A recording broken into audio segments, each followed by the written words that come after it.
You're live. Okay, welcome to House Education Tuesday, February 11th, 2025. Basically the rest of the afternoon is really kind of open committee time. First hour we'll sort of talk about scale, achieving scale thoughts, but we have nobody's presenting. I'll kind of kick things off, but I really want this to be a just discussion among ourselves, questions and answers. Beth is here as a resource for some things. Right. So to just kind of, I feel like they set the table or whatever,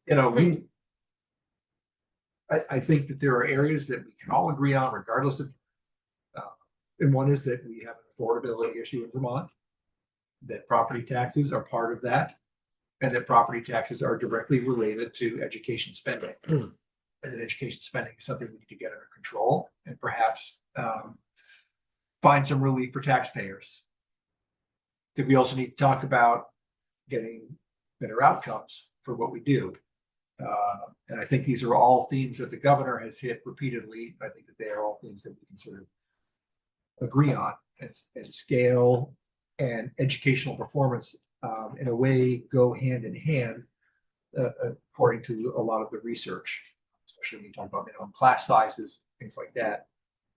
So what I thought is maybe we'll take a look back at some of the testimony that we had from the Vermont Superintendents Association, kind of get a better understanding of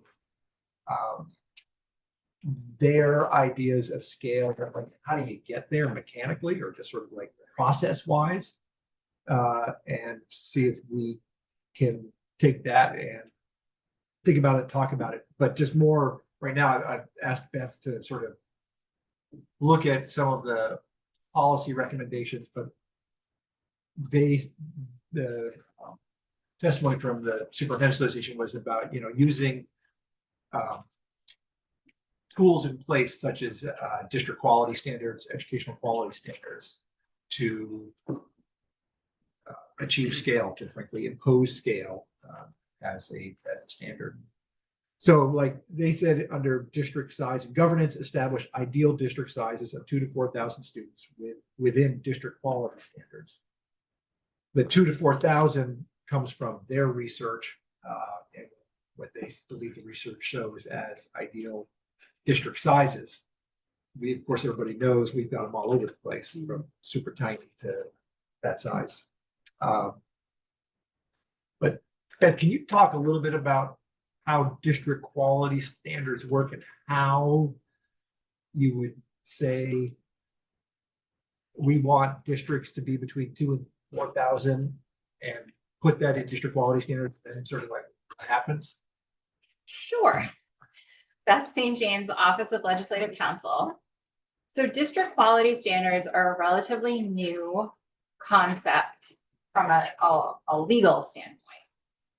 In Act 127 of 2022, which was the Pupil Weighting Act, which adjusted all of the pupil weights, section 13 and 14, all the way on page 22 of Act 127, established district quality standards. And there's very little in state law to guide anyone on what exactly they should be. And here's why I say that.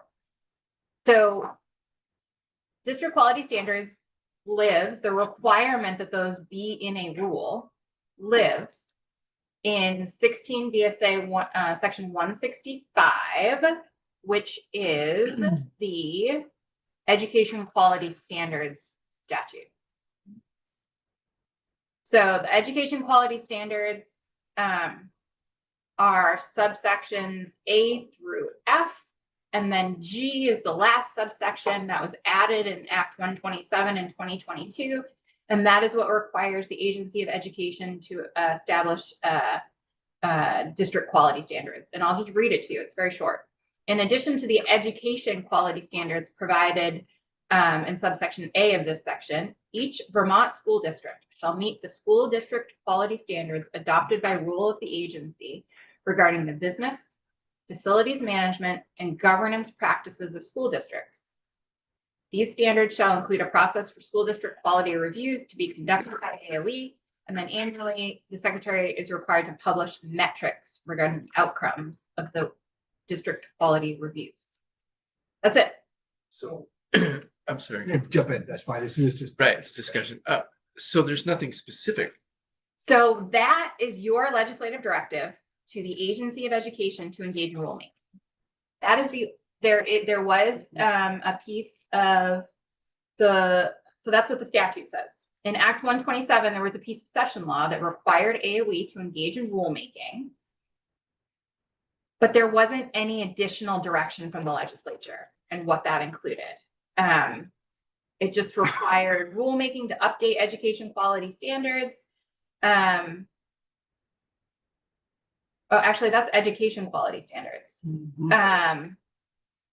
That's it. So what I just read to you was the direction to the agency to develop rules. And you'll remember from all of our discussions thus far, that is currently the only area that the agency has specific rulemaking authority right now. So they underwent rulemaking under the Administrative Procedures Act.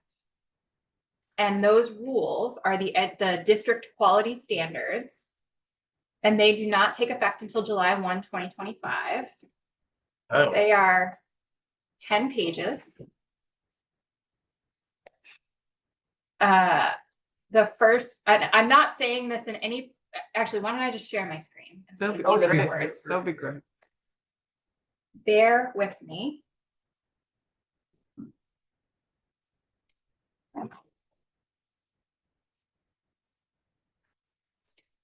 The short answer to all of this is, if there's anything done through rulemaking, that is a delegation of your legislative authority to an administrative body, an executive branch body. And so you have the ability as the rulemaking branch of our three-legged stool of government, right? Judicial, legislative, executive, to require amending rules, to require updating rules, to pause implementation of rules. You ultimately retain all of that authority. So you can give further direction to update or change or amend whatever word accurately captures what you are looking to do, even though the author of those rules is an executive branch agency, because you ultimately hold that lawmaking power and you delegated that authority through rulemaking.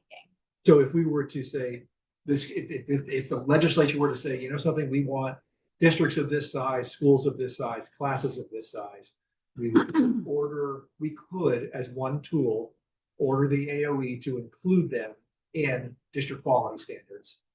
Yes. Okay. Like most of it, we don't know, like, what happens, then what happens? Which is, Can I ask a time? Oh, yeah. Just a timeline question. The agency has one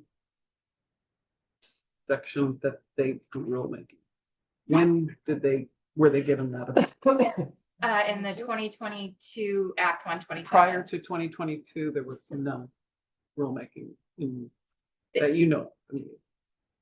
So I think the Agency of Education, by virtue of being an executive branch agency, kind of inherently has rulemaking authority if you were to delegate that authority. The state board currently has the broad requirement to write the educational rules in their powers and duties rule or statute. And historically, the State Board of Education, prior to Act 2020, prior to 2012, owned all of those rules. And so I don't believe any rulemaking authority has ever been transferred specifically to the Agency of Education. So without that legislative transfer of authority, those rules still stayed owned by the State Board of Education. And so it's really a policy decision for you all who owns those rules. You could decide today to ask me to draft something that transfers all of the rules that are currently under the State Board of Education to the Agency of Education and ask them to update them, sunset them, do whatever you want. You could pick and choose, you can have a hybrid. It's really all policy, and those policy choices are going to be built on larger policy choices, right? Over what is your vision for the state level education governance system in general? Whose responsibilities, where? What rules do those, what responsibilities have rules attached to them? And so who needs to own those rules in order to fulfill their duties as state law has ascribed to them? It's just like a onion, right? Layers upon layers. Yes, right now, I am aware, the district quality standard is the only, if you will, live set of rules that the agency has engaged in rulemaking on right now. And just a little history, at that time, then Secretary Dan French came in with the legislature, as we were going through 127, said we would like to start a new set of quality standards really focused on governance and administration as opposed to education quality, that sort of thing. And, clearly made a good enough argument that it would be something that would be housed solely within the Agency of Education. And the legislature went along with that. And here they are. And I'm happy to send a link to Annie for posting on your website. But it starts with, as most rule series do, the authority for these rules. And it's exactly what I just walked you through, section 165, subsection G, which was added in Act 127 in 2022. There's a statement of purpose. So I did not draft these rules. I'm not going to walk through you. I'm just going to kind of highlight the topics that are in here to inform your discussion. So there's a statement of purpose. And then there's a definition section. So we're on page 3. And then about 2/3 of the way down, page 3, we start with what the quality standards are. And you can see there's a business operations section that includes budgeting and accounting, risk management and internal controls, personnel management, data management. Then we move on to facilities management and safety, facilities safety, then governance priorities, governance protocols, governance processes, quality assurance. So the quality assurance process, it starts with a self-evaluation. And then the agency can require more. And then every 3 years, the agency is doing an evaluation, not less than every 3 years. And then there's an enforcement section. So if a supervisory union, and these rules are built on the supervisory union, supervisory district level. So these are all requirements for SUs and SDs to be managing. If an SU or SD fails to take corrective actions identified that within 2 years of the date of notification, the agency can make recommendations and then to the state board, and then the state board can take certain actions that they can take in section 165, subsection B, which are essentially what happens if schools are not following education quality standards. And this is right out of state law, what can happen. And then publication of metrics, and then that's it. Great. Helpful, thank you.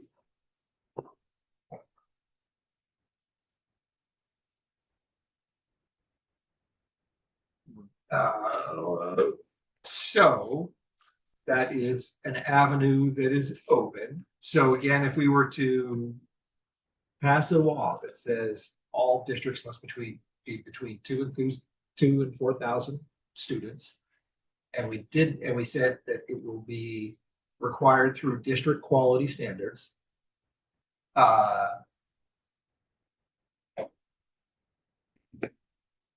And so what would you see as, what would be the logical next step? Because I'm thinking that you just told us that district quality standards apply to supervisory unions. If one is of insufficient size based on this, and there's another, what is there to sort of make them come together in a directed way as opposed to an Act 46 sort of voluntary merger way? Well, I think I'd have to ponder this a little bit more.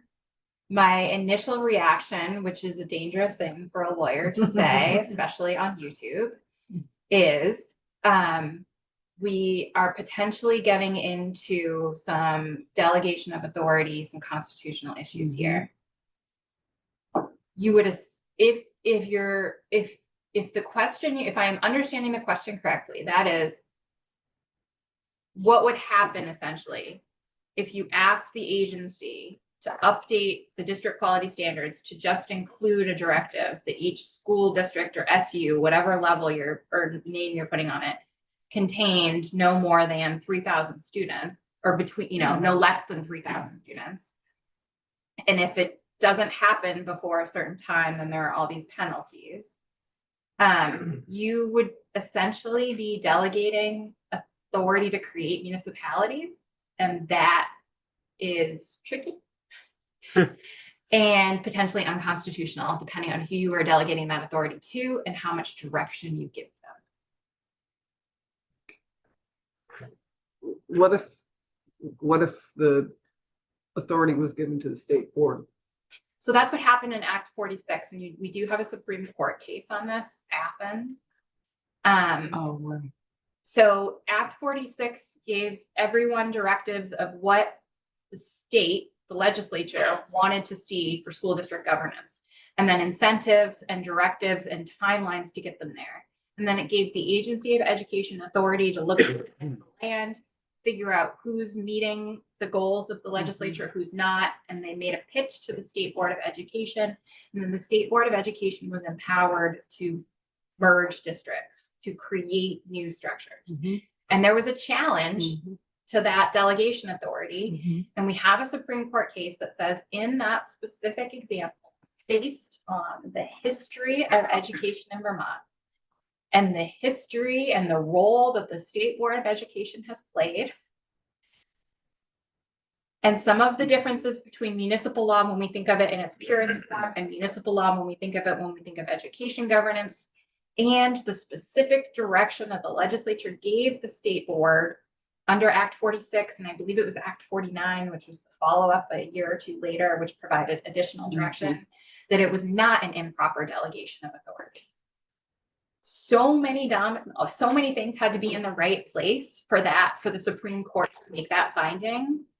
But it does give you some considerations if you are thinking of delegating any authority when we're looking at consolidating school district governance on what would need to be in place to pass constitutional muster. But as we all know, the law evolves, right? You get different judges on the bench, you get different,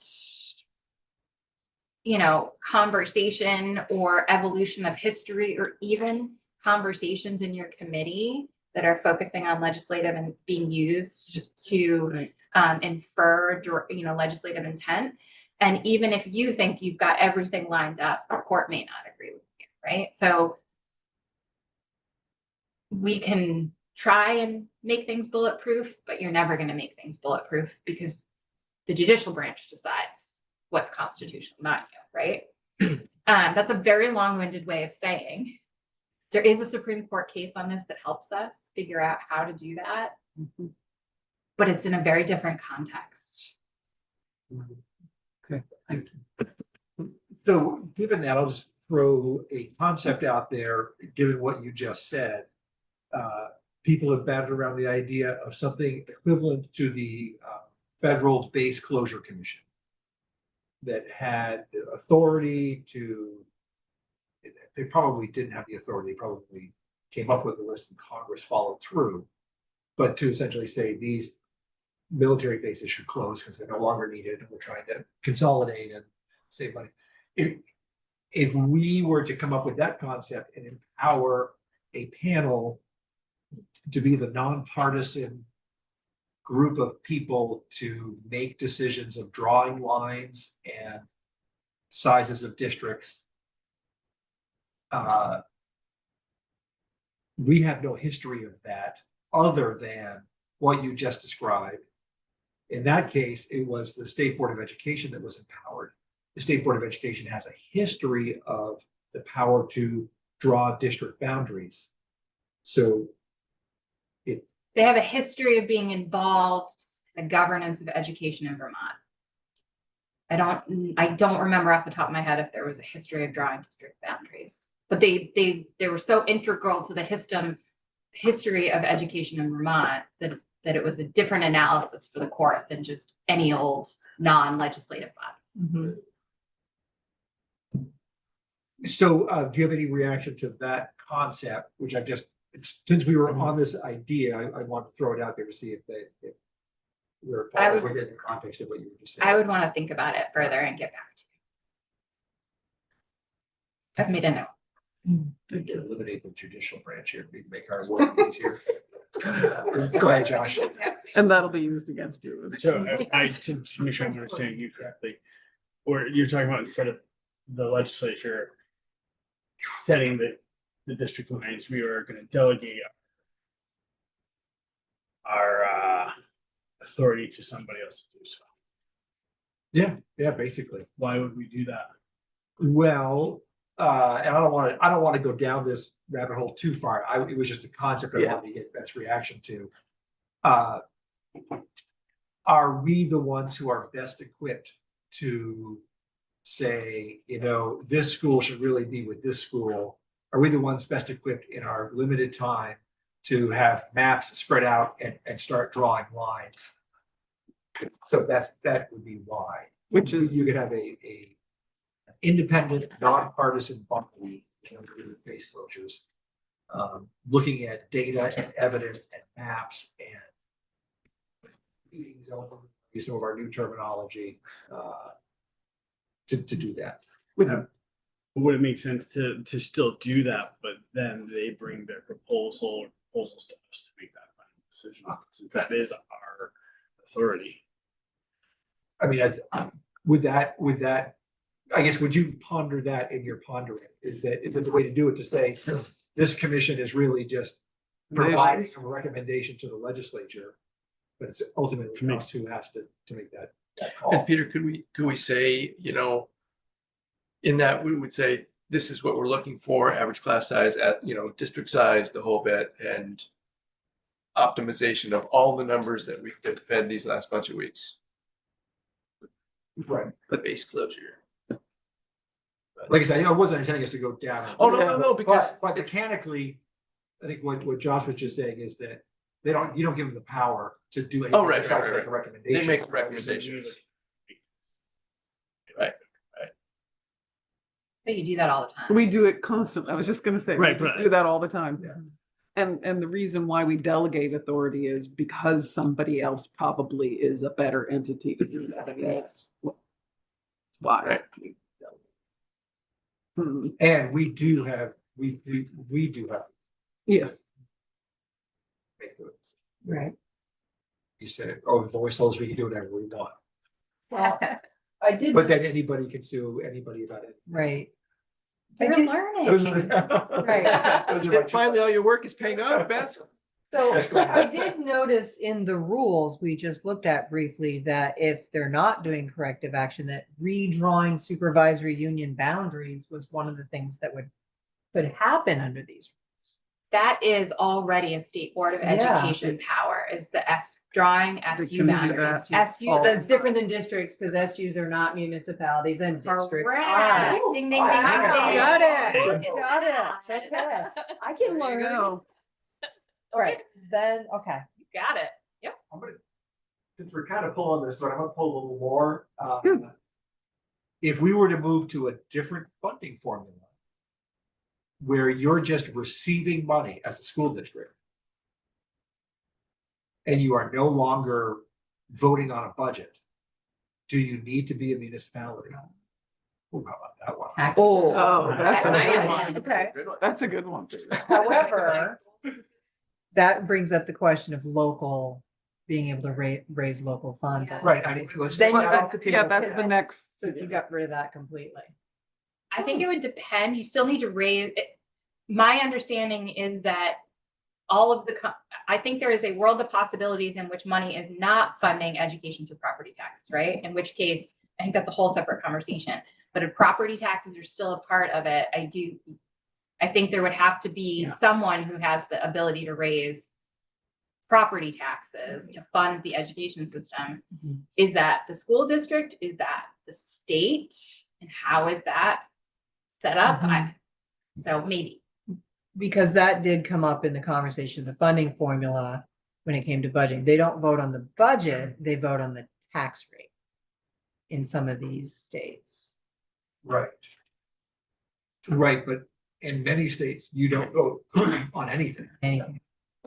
Usually just if it's an excess at a sort of, they might call it something different, but essentially an excess spending threshold. There's in many places, I think there's some places that might own money, and then bonding. That's So where we fall, absolutely. that's where it falls. Yeah. apart. Absolutely. It's school Bonding. construction and. But the actual budget and then your tax rate related to it is not something that is voted on by the general.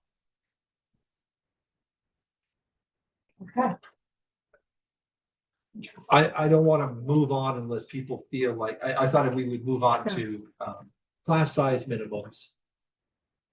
And that's more of an EQS thing, but Mhm. sort of how that would work. Am I talking now? Sure. Okay. Go ahead. Ray, you were about to say something? Well, and then I don't know what my question is. I feel like we haven't exhausted that topic. No. We can we bounce, haven't. we can bounce back. So. If this committee were to say, we feel that class size minimums is probably the most accessible tool we have to drive scale. How does that get in, what are the sort of tools available to us to implement that using the structures we have in place today? I think you have a lot of tools. I don't think you don't have any constitutional constraints on that. I say that, but there is, and we won't talk about it today, but it has to do with contracts. Right. But you could put it in statute, right? You could create incentives, right? If you do this, then you get these incentives. You could ask someone to update rules. You could have a whole separate rule series on class size or staff to student ratios. You could ask for the education quality standards to be updated in relation to class size and school ratios. You could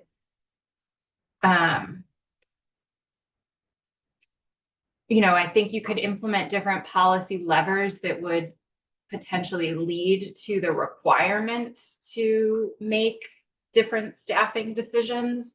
What those are, I don't know because I'm not your policy gal, but I can imagine in the universe of possibilities that you could put in place a series of laws, whether they be permanent or temporary, that force decisions to be made. Funding is one piece, right? If you create a funding model that only allows for a certain number of teachers to be paid, then you are perhaps leaving it up to districts or whoever's making those decisions to figure out how to do that without any direction on what you would like to see, what the outcome you would like to see. But when we're talking policy levers, that's kind of what I'm saying, right? You could force hands. But I think that the clearest way would be through some sort of law, whether it's statute or rule. And the education quality standards are kind of a natural place under our existing structures. Unlike what we saw in district quality standards, I do not believe, what is the enforcement mechanism of educational quality standards? So the enforcement mechanism for district quality standards and education quality standards is the same. So, and let me share my screen again. And this is nice because the statute.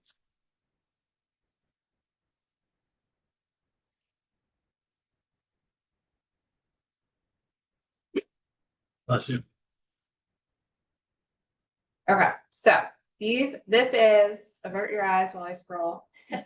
This is section 165 of Title 16, the Education Quality Standards statute.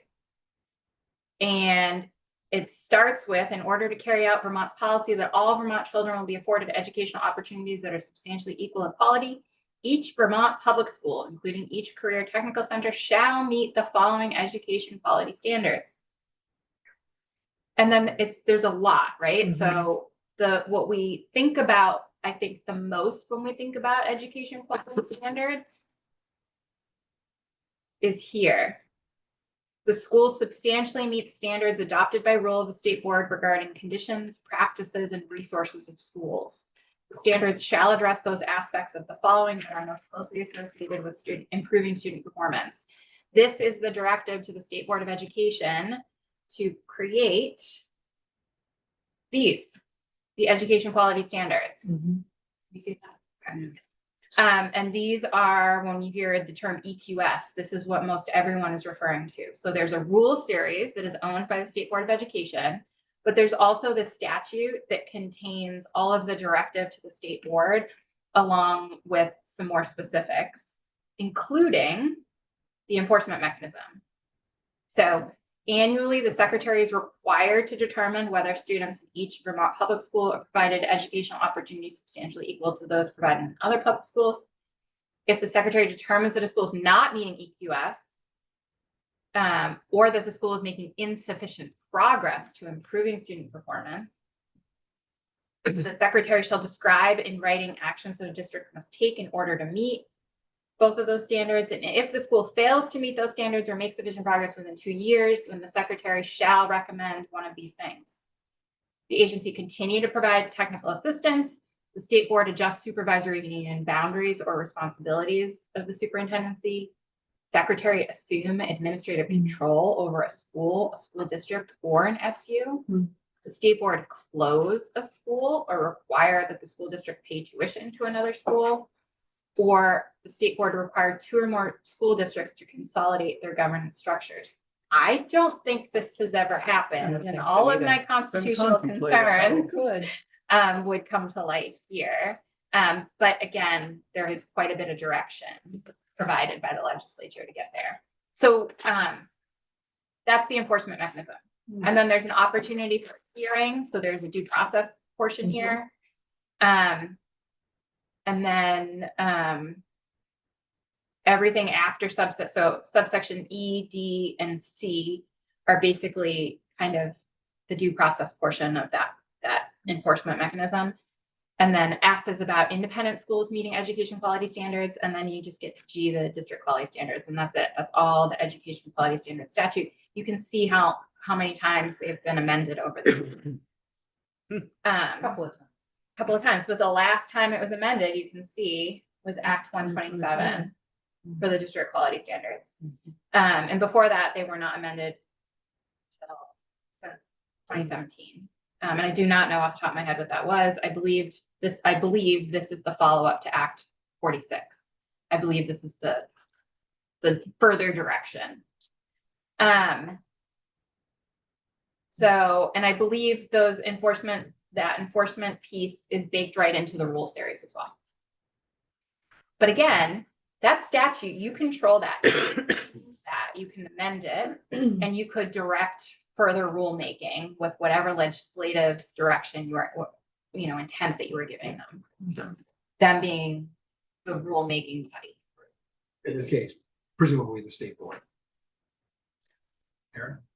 I guess this is just a question for AO put out there that we're all maybe thinking about, is that seems like there is on paper, robust sort of accountability system towards our shared standards. And we heard testimony several weeks ago from the Vermont Principals Association that in many ways EQS are sort of our vision for education.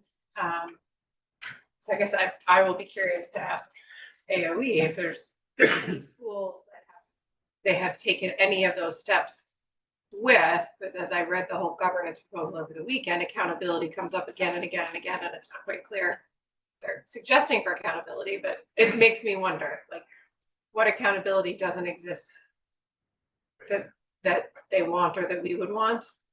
Are the accountability measures that we have being used? Not really a question for you, that's me I- thinking I- out loud I because it will just tell you really struck me. that they did reach level 1 on their enforcement, just to provide continuing technical assistance to at least one district. So. Oh, yeah, they certainly have. And others have been contemplated. Mhm. Your thoughts, folks? Just that, yeah, it seems like EQS is the place to house whichever direction we go in. This will, I would say, let's just say we go there. Thank you. And talk about it at a minimum, if we want to accomplish something this session that really gets towards scale and whatnot. Act 46 put a lot of pressure and a lot of work on the state board. I would say if we're gonna add to that, if we're gonna do that again, we need to do it in a way that resources that Yeah. appropriately. Yeah.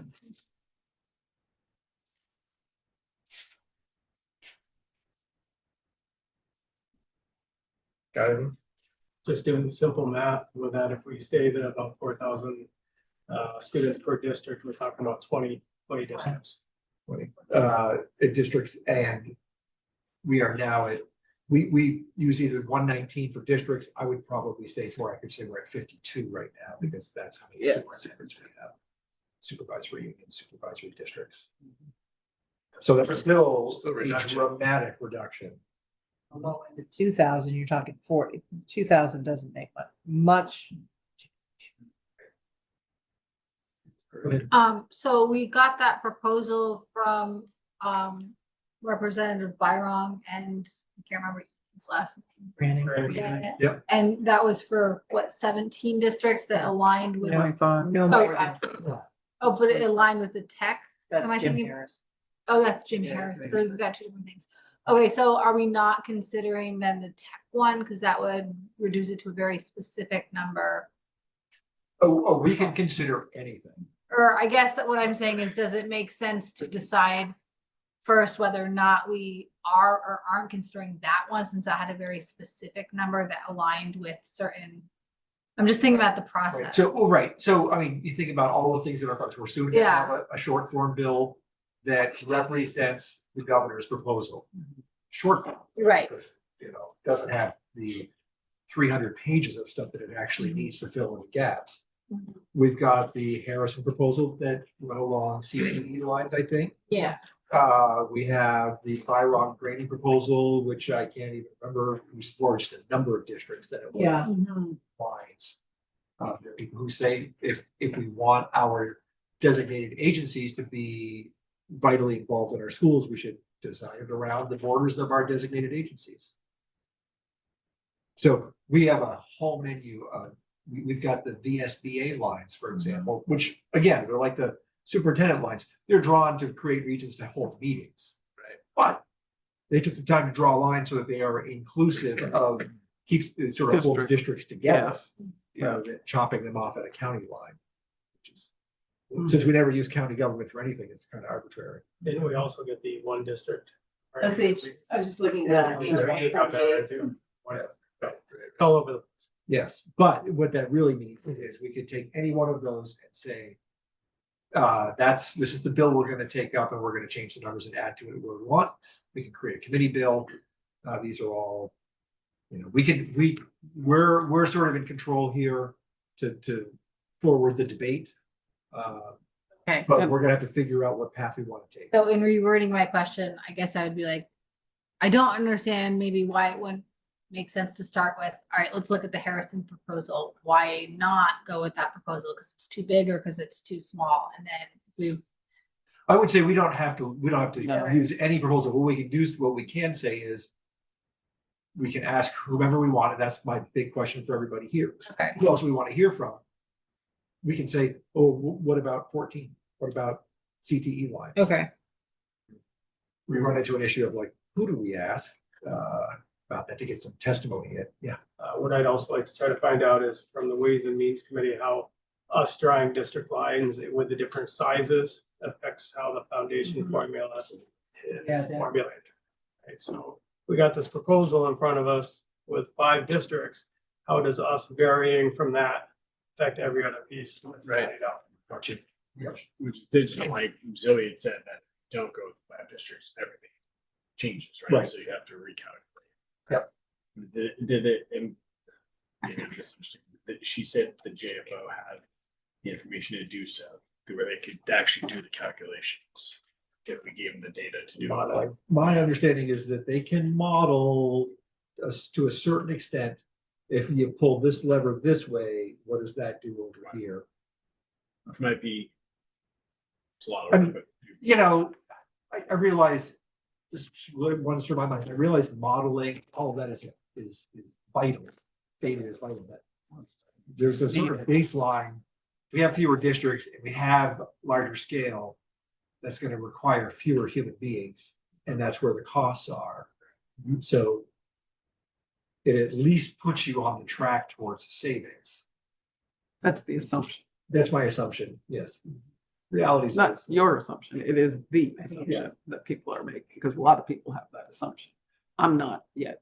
That's why modeling helps. Yes. Because I'm not sure, you know, Yeah, you start exactly, yeah, talking but- transportation and all the other things. You know, I've got a friend who just moved here from Hawaii where he worked in the school system. He's like, yeah, it's one district, but it's Yeah. highly bureaucratic. Yeah, exactly. Choosing save.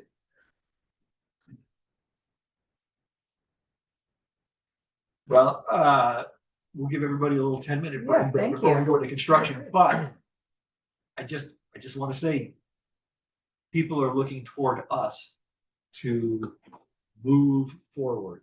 I think, you know, the big proposal is challenging. There's so many gaps that need to be filled in. And we're a time-limited organization here. And we want to take some steps forward.